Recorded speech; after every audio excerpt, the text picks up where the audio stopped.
The 1960s are often remembered as a time of roaring V8s, iconic muscle cars, and bold automotive design. It was a decade of dreams, when America's car industry ruled the world. But hidden beneath all that chrome and horsepower were some spectacular misfires. Cars that didn't just flop, they crashed, burned, and confused everyone in the process.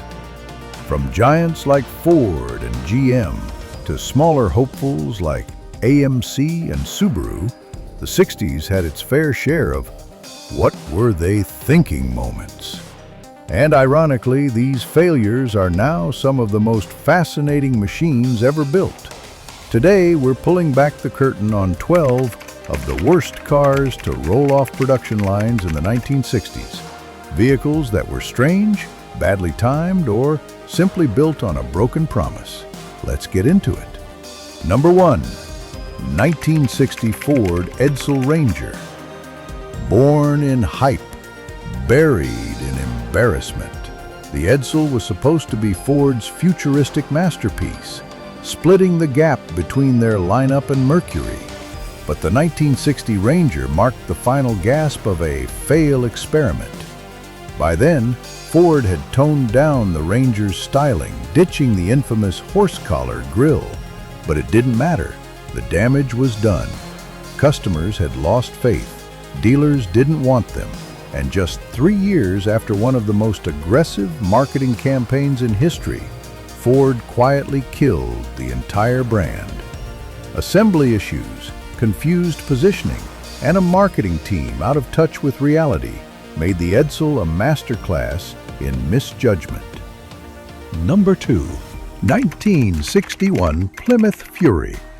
This one tried to look like it came from the future, and ended up looking like a cartoon spaceship. After a string of clean designs, Plymouth veered off a cliff with the 61 Fury. Recessed headlights, boomerang grills, and a rear end that looked like it was folding into itself. What's tragic? Under that bizarre skin was a solid machine. Commando V8, torque flight transmission, impressive straight-line performance. But buyers couldn't see past the design. Sales tanked. Even dealers didn't know who to sell it to. A textbook case of form sabotaging function. Number 3. 1962 Dodge Dart. Dodge freaked out when they heard Chevy was shrinking their cars, so they panicked and shrunk the Dart. Turns out Chevy didn't actually downsize, but Dodge already had a smaller Dart in production. Narrower, oddly proportioned, and stuck in a weird no-man's land between compact and full size. Despite solid V8 options, customers hated the confused identity. Too small for traditional buyers, too big for economy shoppers.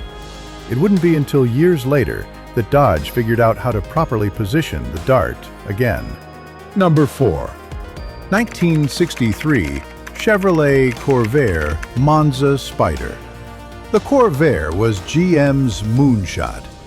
Rear-engine, air-cooled, Porsche-inspired. The Monza Spider even came turbocharged in 1963. That was revolutionary. But all that innovation came at a steep cost. The swing axle suspension made it dangerously unpredictable in corners. Rollover risks were real. So much so, it inspired Ralph Nader's landmark exposé, "Unsafe at any speed." Even though GM fixed the design later, the damage was done. By 1969, the Corvair was gone, and safety reform had become a national conversation. Number 5. 1964 Amphiar 770. Yes, it drove on land and floated on water. In theory, it was a dream. In practice, it was a nightmare. The Amphiar was slow, leaked constantly, and handled like a bathtub. Water steering relied on the front wheels, so good luck turning. Plus, it rusted fast. Anti-corrosion wasn't exactly a priority. Only about 3,800 were made. Today, they're collector oddities, but they serve as a warning. Just because you can build a car-boat hybrid doesn't mean you should. Number 6. 1965 Chrysler Newport 4-door hardtop, no B-pillar. Sounds cool, right? Sleek, airy, like a convertible with a roof. But when you opened all 4 doors, it looked like the middle of the car was missing. Structurally, that was kinda true. It compromised rigidity, made side impacts risky, and aged poorly. Wind noise, bad. Door sag, common. Safety, questionable. Despite strong engines and plush interiors, the no-pillar idea just didn't hold up. Literally. Number 7. 1966 Peel Trident. Imagine if a bubblegum machine became a car. That's the Peel Trident. Tiny, weird, and completely impractical. It had no doors, no reverse gear, and no real suspension. It weighed just 200 pounds and topped out at 28 miles per hour. On a good day, meant for tight city driving, it was instead a toy with wheels. The Trident may be adorable today, but it was utterly unusable back then. Number 8. 1967 Cadillac El Dorado.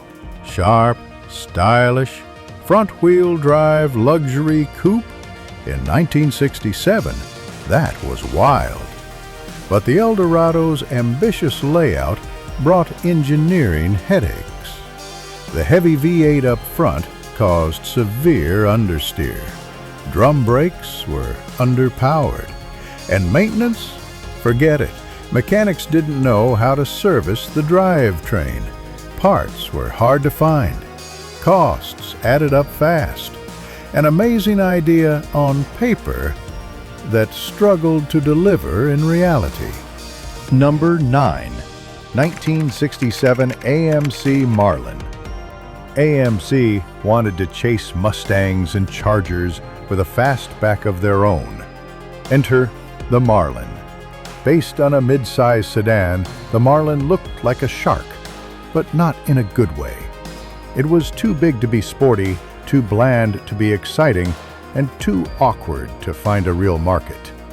Even after updates in '67, it was overshadowed by AMC's own new Javelin, a car that did everything the Marlin was supposed to do, only better. Number 10. 1968 Renault 10. Popular in Europe, a joke in America. The Renault 10 had a tiny rear-mounted engine, soft suspension, and weak brakes. On U.S. highways, it was out of its depth. Wind tossed it around like a toy. It felt like steering a boat, and American drivers, used to V8 muscle, weren't impressed. Between cultural mismatch and real driving flaws, the R10 faded fast.